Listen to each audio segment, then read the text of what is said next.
Father, and of the Son, and of the Holy Spirit. Amen. Hail Mary, full of grace, the Lord is with thee. Blessed art thou amongst women, and blessed is the fruit of thy womb, Jesus. Holy Mary, Mother of God, pray for us sinners, now and at the hour of our death. Amen. Father, Son, Holy Spirit. Amen. All right. Well, 2 little articles left to go in this question. And then for the rest of your life, you can tell everybody that you worked through the first article. The first question in the treatise on Fortitude. The question on Fortitude in the Summa. So it kind of picks up a little bit from the question that we left off on. So we are on the Article 11, the 10th article, whether the brave man uses anger in his action. And so what's interesting about this question that we haven't really seen before, and so during the middle of this article we're going to back up and look at some other details on how St. Thomas looks at the passions in general. There's 4 principal passions. 4 cardinal virtues for 4 principal passions. As we know, the virtues, their role is to really kind of temper the greatest pleasure, to make us strong in the face of the greatest danger. So each one of these cardinal virtues, in a sense, should be looking at one of the principal passions. So it leads a question for prudence. We don't really know what prudence has to do directly with the passions. But at least for 3 of them, we could see. So here we are, Article 11, whether fortitude is a cardinal virtue. So that's how we would answer the question about it being a cardinal virtue. And let's take a look then at the first objection. Objection 1. It seems that fortitude is not a cardinal virtue. For as stated above, anger is closely allied with fortitude. Now anger is not accounted a principal passion, nor is daring, which belongs to fortitude. Therefore, neither should fortitude be reckoned a cardinal virtue. Okay, so how would you summarize that objection?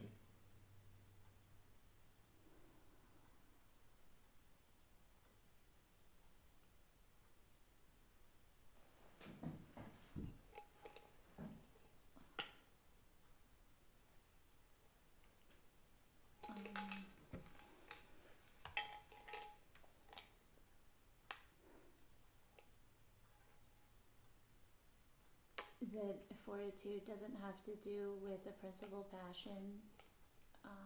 It has to do with anger and daring, which aren't principal passions, and therefore it's not a cardinal virtue. Okay. So the objection kind of relies on 2 things. That a cardinal virtue has to do with the principal passion. Okay, and that anger is not one. And that there might not be another principal passion that he didn't name here that is aligned with fortitude. Right. Good. Okay, so those are the different places where, without saying it, it's implied that you're just accepting that is to be true if you go along with this objection. So let's move on to on the contrary then. On the contrary, Ambrose in his commentary on Luke, and Augustine, number fortitude among the 4 cardinal or principal virtues. Okay, so all the fathers of the church, all the most important fathers of the church say that it's one of the 4 cardinal virtues, so there's no reason for us to dispute that fact. Shall I go on? Keep going. I answer that, as stated above, those virtues are said to be cardinal or principal, which have a foremost claim to that which belongs to the virtues in common. Okay, see if you can put that in different words. So, whatever it is that ties all virtues together, if if a virtue that doesn't make sense. I was gonna say if a virtue has that, then it's cardinal, but that would mean that all virtues are cardinal virtues. I don't know what he means. Foremost claim to that which belongs to the virtues in common. He's going to explain it a little bit in a second, but I think that what's interesting, and that's something that we talked about a little bit before, is that we like in our analysis to clearly see this is fortitude, this is temperance, this is prudence. But in fact, you can't just like pry them apart as though they were not an organic thing. Okay. So even if in the analysis we can come up with clear distinctions to speak about the different virtues, what we notice is that there's like four. Go ahead. So all virtues have various qualities, and some of them are okay. And there's some sort of quality or qualities that belong to all virtues. So whatever those are, whichever of the virtues have those as like their top main qualities are the cardinal virtues. Right. So I think that what's useful about that is it's a good way to kind of change our perspective about the virtues, as though there were lots of different ones that we should be working on in a sort of like immense diversification. Right. Whereas a human act is always one thing, and if it's virtuous, it's going to be leaning on all of the virtues because it's a whole. And so this idea of the cardinal virtues, like you said, is simply emphasizing the fact that there are certain qualities that every moral act it was going to rely on principally. And it's going to be something that looks like a steadfastness, a temperance, a prudence, and a justice. And that this is, even if in certain acts something is more manifest than another one, for prudence to continue with its execution, it needs fortitude. How could you follow through with a prudent act if you can't stand steadfast when there's danger? So we can see how they really need each other. Virtues cannot act independently. Right.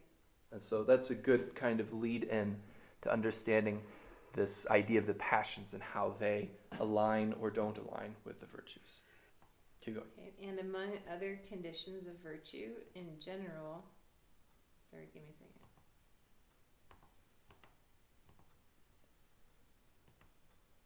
Okay, and among other conditions of virtue in general, one is that it is stated to act steadfastly, according to ethics. Now, fortitude above So all... just to check, so you guys know what Ethics 2:4 would be a reference to.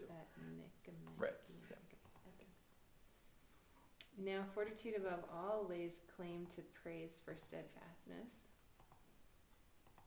because he that stands firm is so much the more praised as he is more strongly impelled to fall or recede.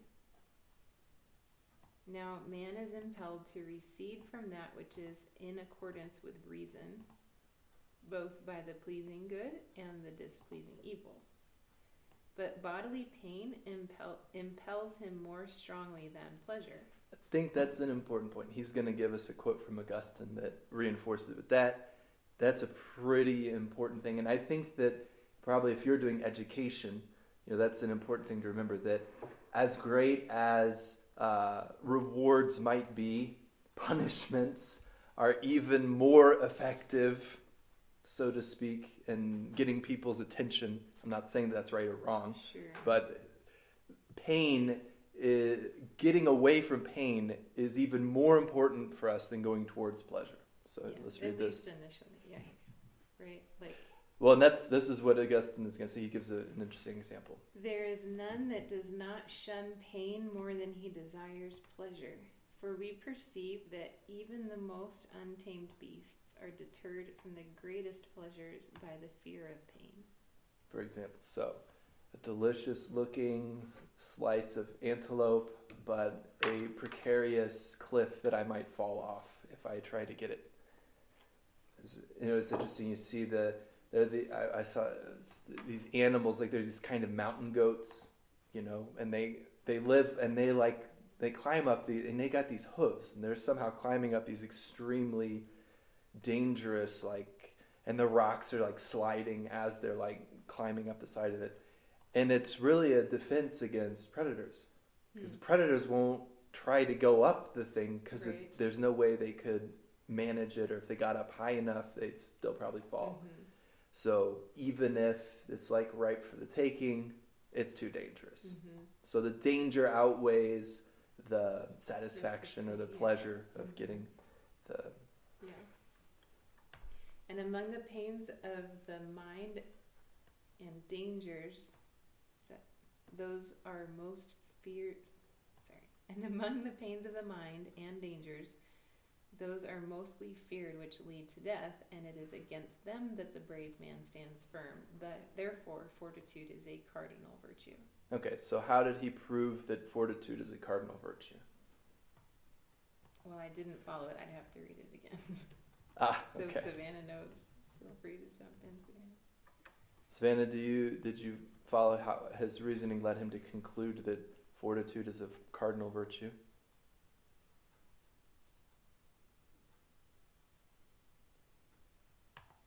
We're actually missing a slight piece, and that's what we're going to go back and look at.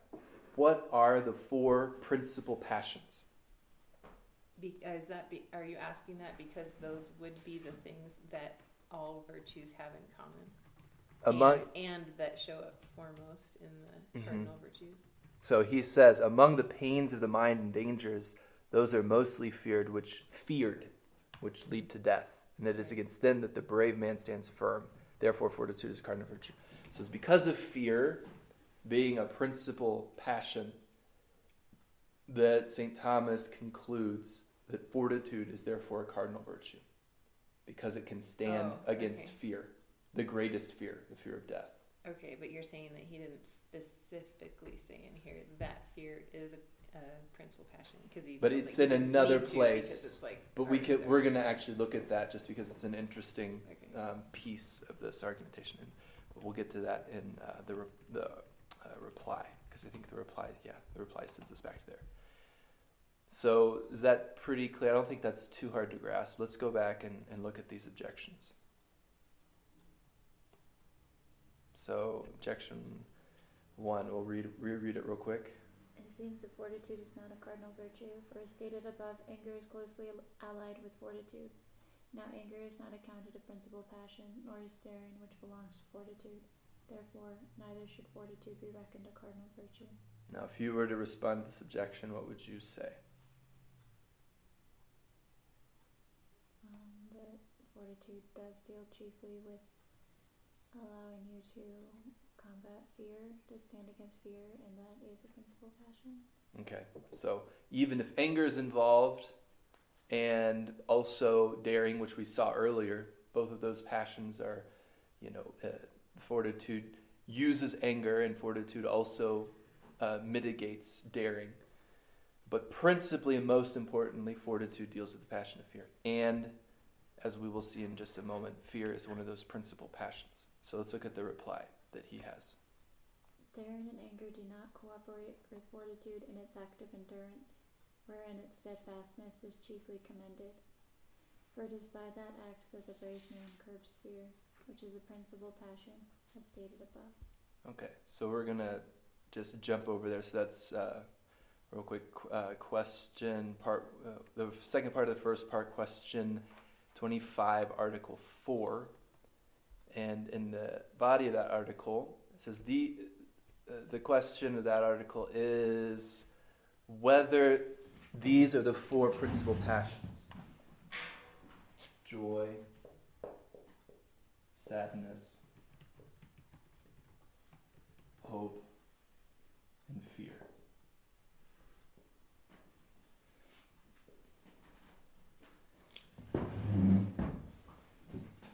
And in the reply, he says, these four are commonly called the principal passions. Two of them, joy and sadness, are said to be principal because in them all the other passions have their completion and end. So all the other passions end in joy or sadness.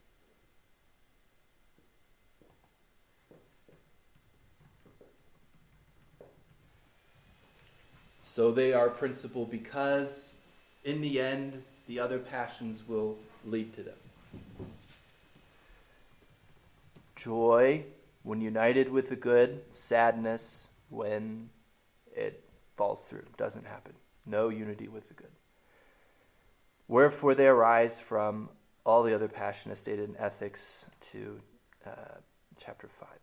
Fear and hope are principal passions, not because they complete the others simply, but because they complete them as regards the movement of the appetite towards something. So hope and fear are principally in the movements of the passion. So here, that's the end result, joy or sadness, feeling of joy, feeling of sadness. Hope and fear are the passions that are contained within the movement itself of the appetite. As the appetite begins, and then he says, for in respect of good, so if we're looking at the good, something I perceive sensibly as being good gives rise first to love. And so love is really just the beginning of a movement. When we use love, and we're speaking of it as a passion, it's the beginning of a movement. I think I was reading Father Philippe's commentary on one of these things. One of the things he said is that love, even love as a passion, is not something that we feel per se. We know that it's there because it's the beginning of a movement. And that movement that we do feel is desire.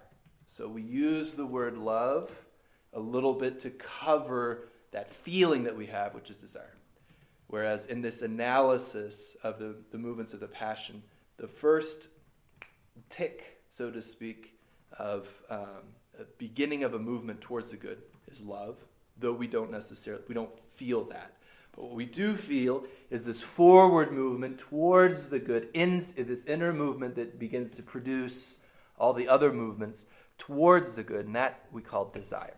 So the good first gives rise to love, and then love produces desire. And desire is that feeling we have of being drawn towards, that inner movement. Already we seek to be united with the good.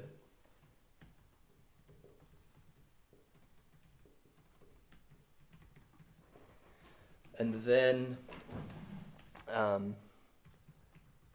goes forward in desire and ends in hope. So speaking about this movement that is not yet complete, because it hasn't yet, once the movement has ended, it results in joy. But so long as the movement is present within me and has not been fully realized in my activity, right, my actions and having communion with the good, it is hope that sort of is the high point of that desire. Desire, as it becomes hope, becomes the clear expression of the inner movement.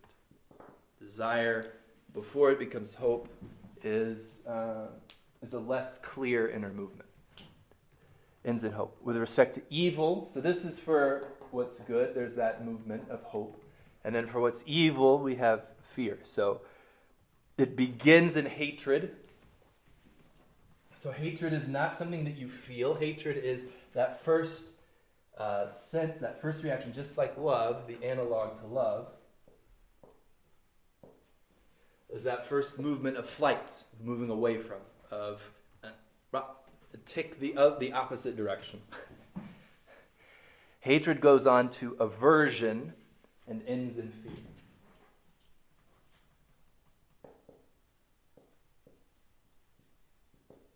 Or avoidance, aversion, avoidance. And that is a feeling? Right. So avoiding. That's just, I mean, we feel these things all the time. Yeah, no, I'm trying to understand how he's using these words as well. So right. Okay. So, and then in Latin, if you want the Latin words for that. I don't know what I would do of them, but you can go ahead and say Sometimes the root of it can help us like see, there's a different word in English that gives me a bit more. So in respect of the good, the boni incipit motus in amore, so love, amore, procedit in desiderium, desire, desiderium, et terminator in spe, and ends in hope. Respect to vero mali, so with respect to evil, mali, incipit in odio, hatred, procedit ad fugam. So here, avoidance, the Latin word fuga. So you could also just use the word flight. So aversion or flight, just to have, if it doesn't, a wider sort of description of that passion. Procedit ad fugam et terminator in timore. Finishes in fear. Not sadness, fear. Right. So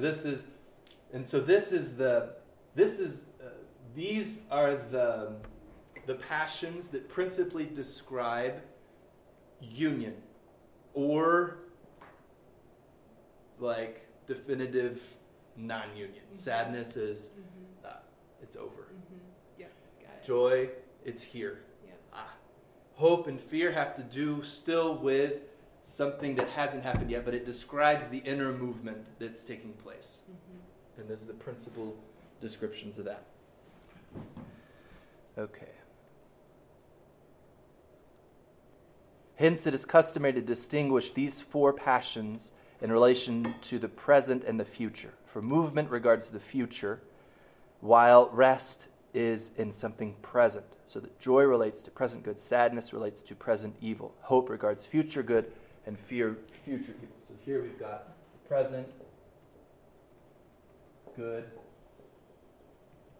or the good that's at hand, or the present good or evil, And here we have future good or evil.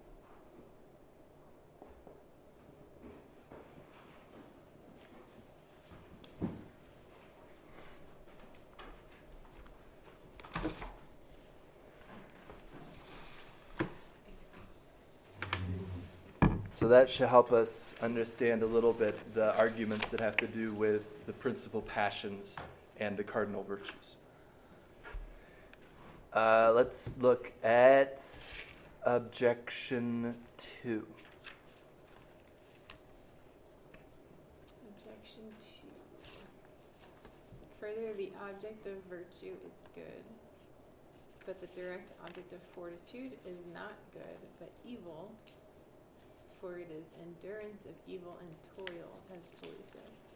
Therefore, fortitude is not a cardinal virtue. Okay, what would you say?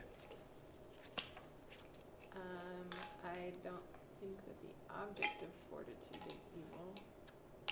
I think that you're enduring something in order to get to the good. Or because of the good. Sure. Because of the good, or in view of a good. Or to avoid evil in view of the good. Is that what, right? Like well, if the evil is upon you... The evil being like the fear of death, right? Mm-hmm. Yeah, like the reason that you want to avoid it is because you ultimately desire good, right? Mm-hmm. Well, and now you don't avoid it. That's not the right word for fortitude, right? Yeah. We would use endure it, right? Or remain steadfast, or face to preserve your life, which is a good. And so there's a danger of death, and either to preserve a good that's life, or something more than my own life, because that's really what fortitude leans on, is that as there's something more important than my survival, there's other truth, there's other good, that's where I would remain steadfast. So here, the object of virtue is good, but the direct object of fortitude is not good. To say that the direct object of fortitude is evil doesn't make sense, because, like you're saying, That's not why Right, you're not doing. I would be strong, you're not because there's an evil. you're not seeking evil. You're seeking good. Mm-hmm. Right. Anybody else weigh in on that? Thoughts? Okay. Let's read the response of Thomas. Objection 2. Virtue is directed to the good of reason, which it behooves it to safeguard against the onslaught of evils.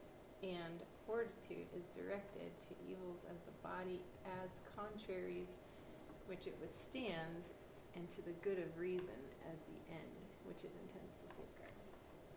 Okay. So if you were looking at this, you would say, how is it that Thomas talks about fortitude having an object that is evil? In order to try to address this objection. That it is, in a sense, focused on whatever is bringing harm or danger of death. But the reason that you're doing that is because your reason has laid claim to a higher good. Right. So you're withstanding the suffering or whatever. So there's the evils of the body, Right. which become like an object to be withstood Mm-hmm. because of the end that reason The good attains. that you're seeking. Yeah, the good that the reason attains, as it said, intending to safeguard it. Mm-hmm. Good. Okay. Questions about that? Hesitations? All right. Let us then look at objection 3. Further, the cardinal virtues are about those things upon which human life is chiefly occupied, just as a door turns upon a hinge. The fortitude is about dangers of death, which are of rare occurrence in human life. Therefore, fortitude should not be reckoned a cardinal or principal virtue. Good objection. What do you think?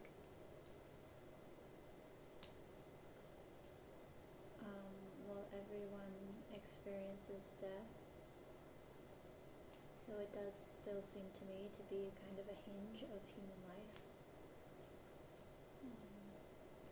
And as I think we talked about before, Yeah. practically anything can be an occasion of dying. Yes. Well, I mean, there is something kind of amusing about this objection too, if you try to read it in seriousness. Fortitude is about dangers of death, which are of rare occurrence in human life. I mean, everybody dies, and so the danger of death is like maybe not like something that you're having to violently fight against all the time, but in the end, we all have to face the danger of death because that's what's coming. So there's a little loophole in this objection, a humorous loophole. And then we have the word, where does this word for cardinal come from? Hinge, right? Cardine, which I forgot, but that's, in Portuguese, it's the word for a lock. So I don't know how they did that. Anyway, all right, any thoughts on that? How would you respond to that? Or did you already look ahead? That was my response. I see, okay. Let's see what the reply is. Though dangers of death are of rare occurrence, yet the occasions of those dangers occur frequently, since on account of justice which he pursues, and also on account of other good deeds, man encounters mortal adversaries. That's interesting. So it's because of justice that you would have to become strong. Because by being just, you make yourself enemies. Mortal enemies. That's what it says in the reply to the objection. So is he saying if you don't really care about justice, you won't experience as many dangers of death? It would seem that there's a little bit of that in there. Yeah, that's what I get a little bit of that. Dangers of death are of rare occurrence, yet the occasions of those dangers occur frequently. That doesn't make a whole lot of sense, does it? I'm trying to piece together how he's figured Maybe it makes sense in Latin. Dircendem quod quambis pericula mortis raro imineant tamen occasiones.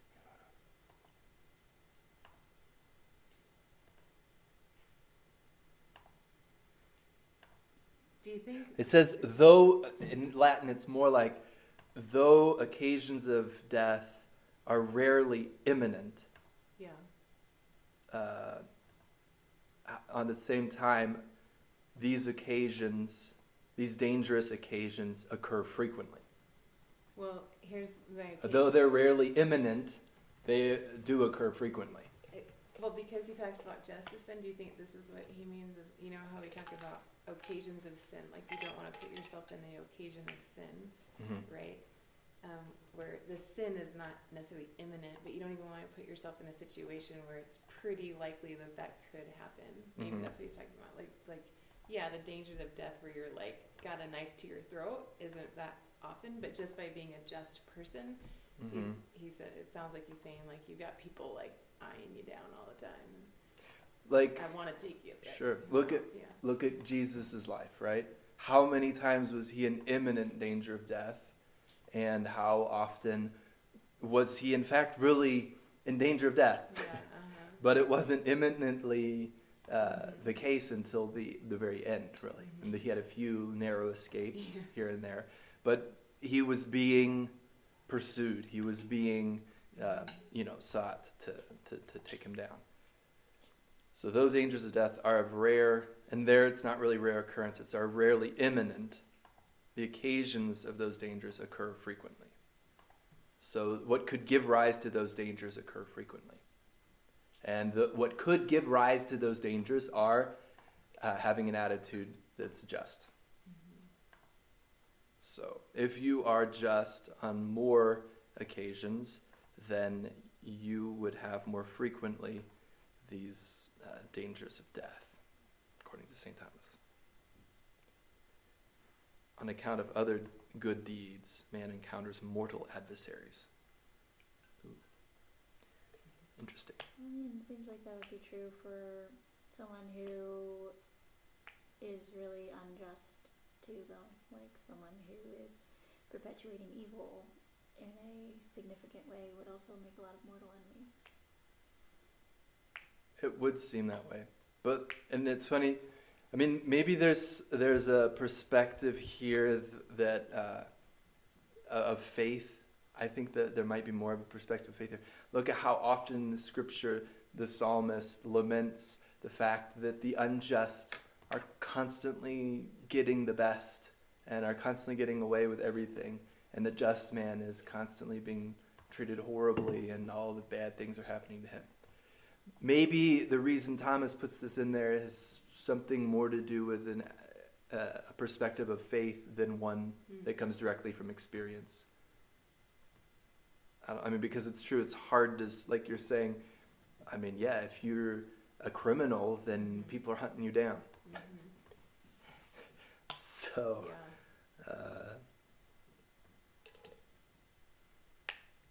Robin Hood, okay, criminal.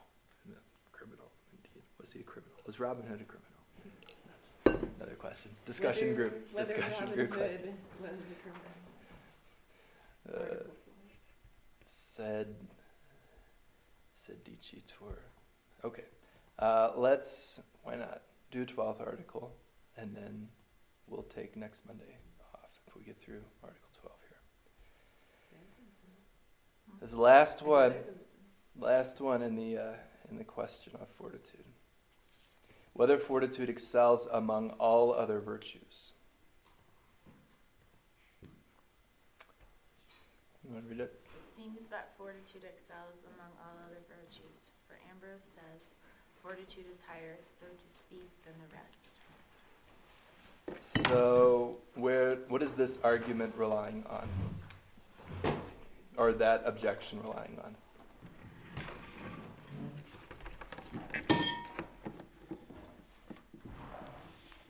That it excels. So it's relying on the authority of St. Ambrose and a certain interpretation of what St. Ambrose said when he wrote, "Fortitude is higher, so to speak, than the rest." Now, it's out of context, right? There's all those kinds of things that we have to look at. Why did Ambrose say fortitude is higher, so to speak, than the rest? What's the context of what he said here? And then, just because you have a father of the church that says something that's taken out of context doesn't necessarily mean that that argument holds water. Is there anything else in this objection? It seems that fortitude excels among all the other virtues. Nope, that's it. Relying on a phrase of St. Ambrose that we don't have the context for. So, pretty weak objection. What's the strongest point to that objection? St. Ambrose. That's it. Okay, good. Let's look at the sed contra. And you'll see there's no sed contra. He just goes directly into an explanation. Because he does not want to sed contra St. Ambrose. Okay, poor St. Ambrose. Good. All right, next. So what am I I answer reading? that. Because there's I no sed answer contra. that. I'm just seeing objection 4 says on the contrary. Yeah, I see that. What does he mean by on the contrary in objection 4? Oh, there's one? Does it not say that on yours? Objection 4. Oh, yeah, look at that. Huh. You know what? I think that there is an error in the layout of this thing. Because there's only... That's very strange. 1, 2, 3. There is something very strange happening in this. The fourth argument is granted. That's in the reply. Wow. I don't know quite how to read this one. I don't think I've seen this before. Well, 4 is on the contrary, I think. yeah, but how is the objection the on the contrary that's part of the response? It's probably not That's an very objection. confusing. Well, but then when you look through the objections, like there's the reply, it's Yeah. objection 3, and then the fourth argument is granted. That's all it says. And then it goes to reply to objection 5. Well, that's very interesting. Let's read objection 4 then, which Okay, is the on the objection contrary. 4. On the contrary, Tooley says, justice is the most resplendent of the virtues and gives its name to a good man. Okay, so whether fortitude excels among all other virtues, objection to it, justice is the most resplendent. So we just have another, from the same work, by the way, this De Officium. Let's look at... It's written by both Ambrose and Tooley. Well, I'm sure they both had parts in it. Maybe it was Okay. a discussion between the two of them. Mm-hmm. Let's read... I answer that. I answer that as Augustine says. Number 3. Huh? The third, argument of the- authority. Okay. In things that are great but not in bulk, to be great is to be good. Wherefore... I just kept reading like I knew what he No, meant. that's funny. It was just like... But not in bulk. I mean, it means in things that are great, but not things that are huge. Okay. Oh, but not in bulk. Okay. To be great is to be good. Well, St. It's not Thomas like Aquinas was just bigger is not always better. That's basically what he's saying. In things that are great but not in bulk, to be great is to be good. I just want to keep reading that so you'll keep laughing. Wherefore, the better a virtue, the greater it is, but not the bulkier. Right, not the Now, bulkier the virtue. reason's good is man's good, according to Dionysius. Prudence, since it is a perfection of reason, has the good essentially, while justice effects this good, since it belongs to justice to establish the order of reason in all human affairs. Whereas the other virtues safeguard this good, inasmuch as they moderate the passions lest they lead man away from reason's good. As to the order of the latter, fortitude holds the first place, because fear of dangers of death has the greatest power to make man recede from the good of reason. And after fortitude comes temperance, since also pleasures of touch excel all others in hindering the good of reason. Now to be a thing essentially ranks before effecting it. And the latter... You were right the first time you read it. Now to be a thing essentially ranks before effecting it. Okay. So to exist... Go ahead. Yeah, thank you. And the latter ranks before safeguarding it by removing obstacles thereto. Wherefore, among the cardinal virtues, prudence ranks first, justice second, fortitude third, temperance fourth, and after these, the other virtues. Okay. Anybody want to try to give voice to this order of the virtues? How is it that he has established this hierarchy of virtues? Once again, remembering that the virtues don't exist in a vacuum, like divisible from each other, but that there's a greatness that has to do with goodness. Okay. And so the highest of the virtues, the cardinal virtues, is prudence. Why? Because it has the good essentially. Rather than, is it because fortitude affects the good, but it doesn't have it? Not fortitude. Which one? Justice affects the good. Justice affects the good. Prudence grasps the good. How is it that I'm able to make prudent decisions? Because I know what's good. If I don't know what's good, prudence is out. Now, doing the good is not prudence's job, it's justice. Effecting, putting into action, that's where justice comes in. But doesn't fortitude also put the good into action? Fortitude is going to serve that role of protecting, safeguarding. Safeguarding it, okay.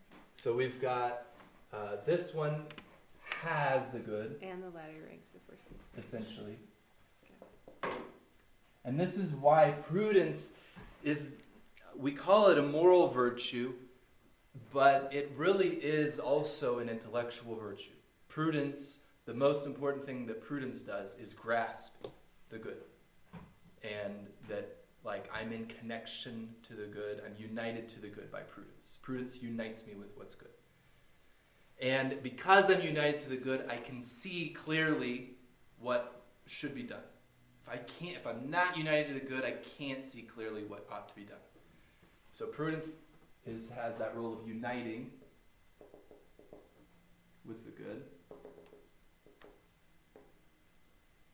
And now to effectuate that, which is the second most important thing, right? You have to first be able to be united with the good before you can put anything in practice. So what comes after prudence? Now to put it into practice. Justice. And that's effectuating or effecting.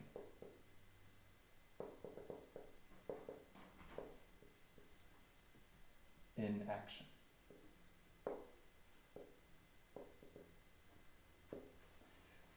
After that, which one? Fortitude and temperance. So why fortitude before temperance? Because fear of death is better at distracting people from good than temperance issues, like. Right, so the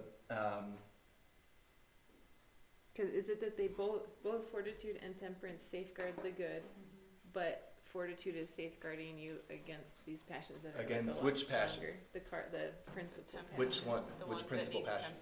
Fear. Right, fear, which is stronger Than joy. desire. The desire, Which the is joy. what you need Right. temperance to Wait, do. why is fortitude higher? Because as we were looking in the last article,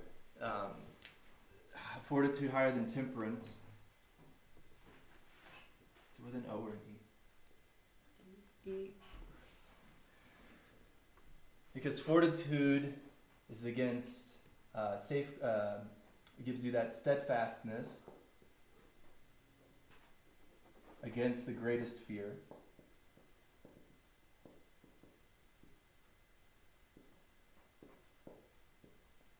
And the reason that that's more important than temperance, which tempers the greatest pleasure,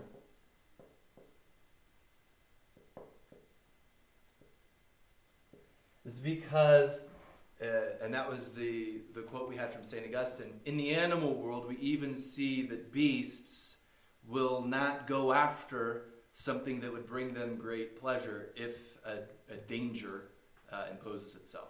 So this, even though temperance, when there are no obstacles, when there is nothing in the way, is very strong, fear, as soon as an obstacle presents itself that would be dangerous or death related, all of a sudden, yeah, it's okay, I don't need that anyway.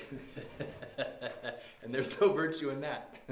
That's simply fear that takes away any of the potential that sensible good might have for taking me off of the right path. So fortitude then ranks ahead of temperance because of that. And then justice ranks ahead of fortitude and temperance because Because it's actually, moving you towards the good in your action. so justice is that doing the good effectively, right? And fortitude and temperance merely, even though that's extremely important, safeguard.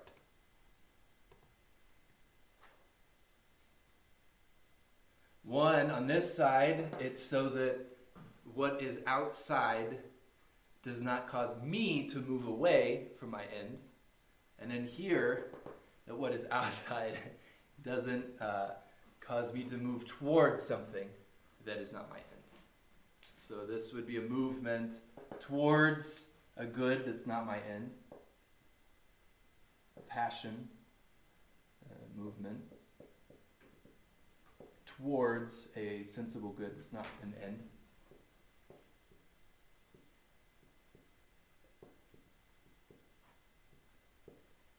And here, fortitude is going to calm the movement away from an evil, a sensible evil that would take me away from my end. By moving, I need to stand fast. So, both of these are about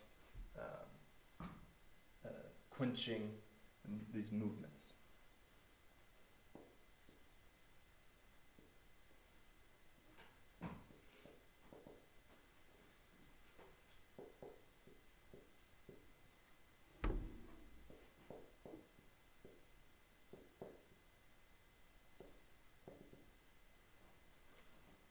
Perceived evil, perceived sensible evil.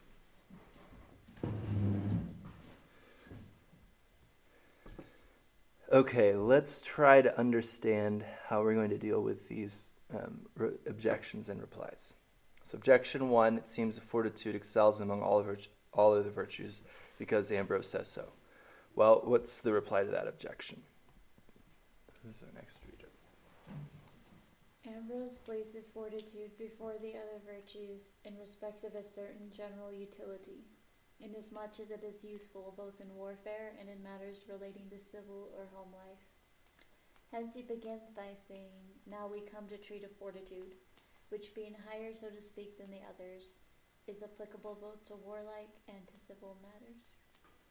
Okay, so how would you summarize the reply? He's speaking of higher in a specific sense, not in the sense that we just talked about, but in the sense of it has a generality, I guess, of relating to war and peacetime. It's more useful, Yeah. but it's not essentially better, right? In respect of a certain general utility. So fortitude is useful, perhaps more useful than the others, both because it's applicable both to warlike and to civil matters. Okay, that's what Ambrose says. According to that order of utility, as Ambrose is looking at things. But certainly not in an order of the essential order. So in the order of perfection, essential order, we can't say that fortitude comes first. But in a different order, then it could be first. So he just replied to Ambrose with Ambrose. Yes, he said, well, he himself says that we're looking at a very specific context for seeing how fortitude would be higher. Well, okay. Yeah, and if, depending on the context, one of those virtues is going to come out as seeming more useful or more important. But essentially, we have to see that prudence is the most important because it actually unites us to the good. All right, objection 2.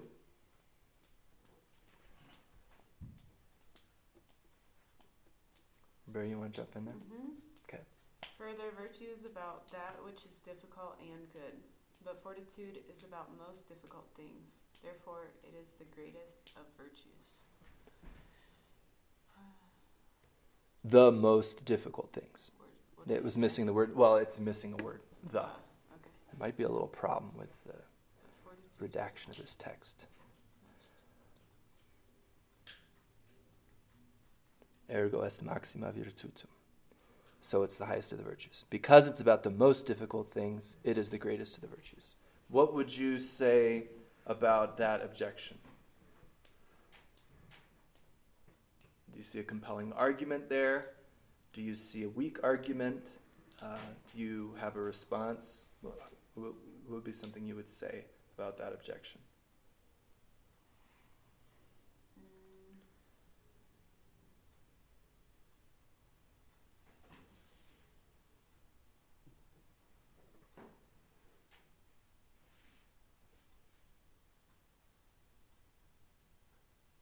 I don't know. So this objection is just taking virtue, one quality of virtues, right? It's saying virtue is about what's difficult and good. Well, it's also about other stuff. It's not just about what's difficult and good, right? So there's a weak argument there because it's too narrow. It narrows the understanding of virtue. Does that make sense? That's what I would say. I haven't read the reply, but Do you think that fear of death, which I'm assuming it's what's talking about with the most difficult things, is actually the most difficult thing, rather than something like ability or inability to grasp the good? so that's where, what kind of difficulty are we talking about? Or fear, Exactly. Fear of public speaking. Which apparently is worse for most people. Than the fear of death. Mm-hmm. So, yeah, so fortitude is about the most difficult things, therefore it's the greatest of the virtues. How do we define the most difficult things? And if we look at this ranking of hierarchy, right, clearly it's more essential to be united to the good than to simply try to safeguard it. If you don't have a good that you're trying to safeguard, what's all this fortitude nonsense about? What are you protecting? Mm-hmm. What is that good? And if you're going to lay down your life to, I don't know, defend Canada, then, I mean, that's great, but you better be sure that that's like worth your life. Is that the good? And for some people it is, but, there has to be a discernment there. Otherwise, it can't just be like, well, my mom said that it was good to die for our country. Please, people. I mean, your mom can say all kinds of things, and she might even be right, but you better know it for yourself. Virtue is about what is most difficult and good. Fortitude is about the most difficult things. Therefore, it's the greatest of the virtues. Well, I mean, virtue is more essentially about discerning and knowing my good, my end good. So, fortitude does not help me do that. So the highest virtue is not necessarily the most difficult? Well, that's where, what do you mean by difficult? Because it's true, if you look, and that's the other thing that Aristotle says, the vast majority of men, like cows, live in their sensations and do not reach the end of their life. They're not able to contemplate. This is strange. This Aristotle's like, all the other animals seem to reach their end. Why don't human beings reach their end? Why do they live like cows? It doesn't make any sense. There's a problem here. This is not, they're made for so much more. Why isn't this working? So there is a kind of difficulty in discovering what is good and what is true. But it's not the same kind of difficulty as the danger of death. Facing the danger of death, the physical harm that could come to the body. It's a different kind of difficulty. Is one more difficult than the other? What does that mean? Are we comparing apples and oranges?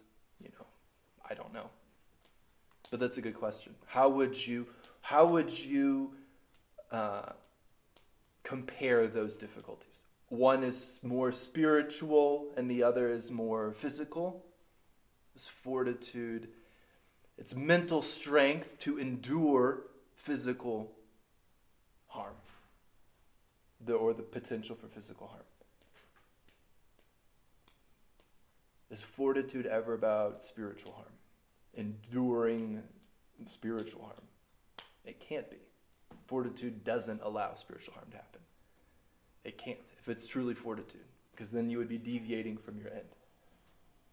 Fortitude would have to be standing fast against that. Physical, okay, enduring that, but enduring spiritual harm, what would that even mean?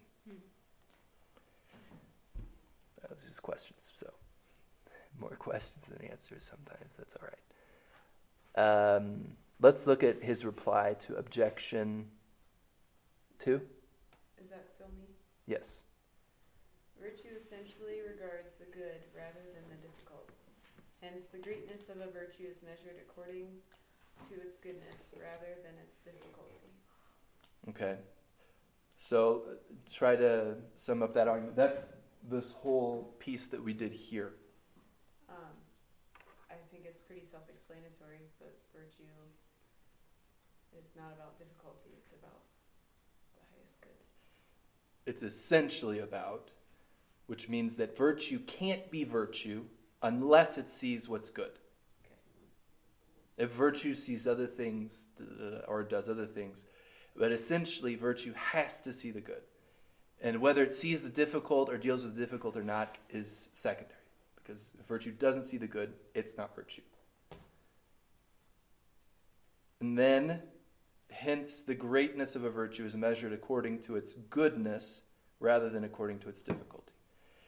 So, and that's the measurement of how do you understand what makes something great, not how big it is, right? Not its bulk. That was St. Augustine's great joke. Not in bulk, but to be great is to be good. Okay.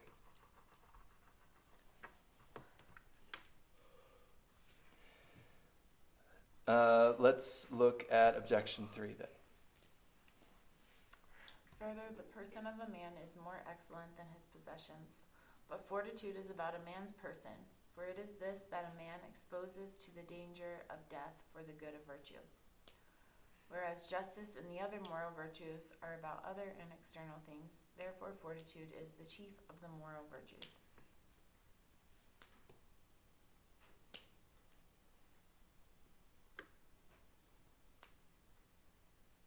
Any thoughts on that objection?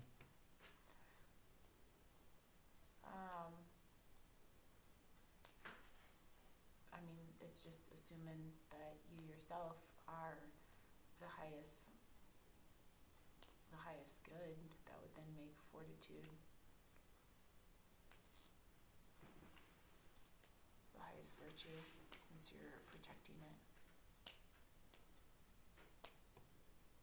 Yeah, I think that's a good point. See how he looks in this objection at justice and the other moral virtues are about other and external things, as though there were nothing higher than the life of man himself, his own life. What about God? Or, what about others? As though they were simply other and external things. Okay, let's look at the reply to that objection. A man does not expose his person to dangers of death except in order to safeguard justice. Wherefore the praise awarded to fortitude depends somewhat on justice. Hence Ambrose says that fortitude without justice is an occasion of injustice, since the stronger a man is, the more ready he is to press the weaker. Wow. Man, that's true. Okay. Let's keep going. We're really at the end here, but I'd like to try to at least read the Well, end we of this. already read objection Skip 4. 4. Let's read the reply to objection 4. The fourth argument is granted. That was Ah. why it was weird. So, yeah. Objection 5. Are you next? Oh, sure. Further, the philosopher says, those virtues must needs be greatest which are most profitable to others. Now, liberality seems to be more useful than fortitude, therefore it is a greater virtue. What do you think about that? Give me a second.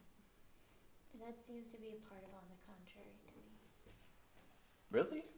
It's saying liberality is greater Then than fortitude, that's what just got me tripped up. Yeah. right?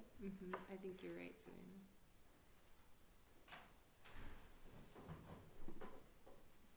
Because this article is that whether fortitude is excelling among all virtues.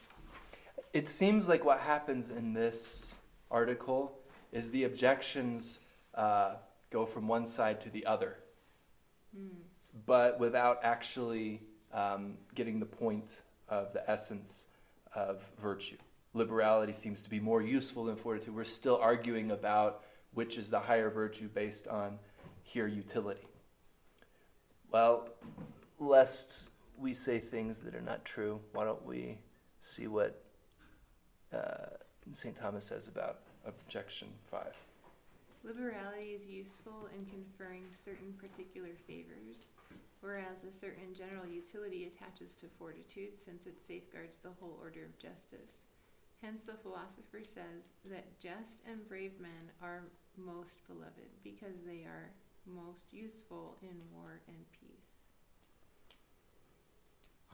Yeah, I think that the objector in this article is playing both sides of the fence somehow. It's very strange. It's the only time I've ever seen an article like that.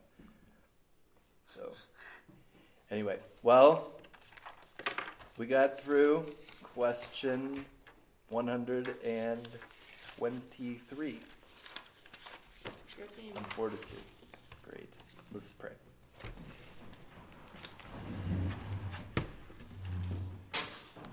In the name of the Father, and of the Son, and of the Holy Spirit. Hail Mary, full of grace, the Lord is with thee. Blessed art thou amongst women, and blessed is the fruit of thy womb, Jesus. Holy Mary, Mother of God, pray for us sinners, now and at the hour of our death. Amen. It's like the jumping in Huh? Thanks, Father. Thank Brave, you. you want to